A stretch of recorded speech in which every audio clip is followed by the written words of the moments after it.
Nabawi na ng PhilHealth itong weekend ang control sa kanilang online system nang hindi nagbabayad ng ransom. May pansamantalang antivirus software na rin daw silang ginagamit.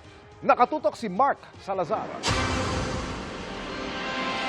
Kinumpirma ng PhilHealth na nitong April 15 pa napaso ang kanilang antivirus software subscription na hindi agad na-renew dahil sa masalimuot umanong procurement system ng gobyerno. Pero ngayon, meron na raw silang temporary antivirus software. In-eradicate po yun pong virus at ito na po yung nire-ready natin para po magamit na ng ating pong mga kasamahan. So hindi naman po lahat ng workstations ay napasok. Nauna nang sinabi ng National Privacy Commission na posibleng dahil sa expired antivirus software, kaya na-hack ang PhilHealth system ng isang grupo gamit ang Medusa ransomware. Hindi ito yung database mismo ni PhilHealth, pero some other database na merong mga pangalan at PhilHealth members.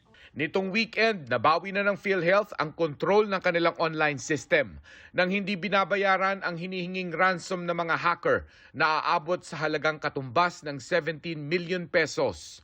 Dahil wala sila nakuhang kahit na isang kusing, they will try to monetize the information by selling the information to scammers. Ang mga posibleng datos na na-compromise ay naglalaman po ng mga pangalan, addresses, mga date of birth, yung sex, phone number, at yung PIN o PhilHealth identification number ng mga miyembro. Nasa sentro tuloy ng usapan ang kawalan umano ng prioridad ng gobyerno sa cybersecurity. Ang 1 billion peso budget ng DICT noong 2022 naging 600 million na lang ngayong taon at 300 million na lang sa 2024. Reklamo rin niya ng DOJ na humihirit ng budget para maging 200 man lamang ang kanilang 20 cyber operatives. Ang mga krimen po ngayon, 90% po meron ng cybercrime content. Wala na ho tayo naririnig na pumapasok sa bangko upang may hawak na baril. Ang nangyayari po sa mga computer po natin at sa telepono, ninanakaw ang pera. Sabi ng isang senador, pwedeng tumapya sa confidential funds ng Department of Agriculture na 50 million pesos. Para sa GMA Integrated News, Mark Salazar, nakatutok 24 oras.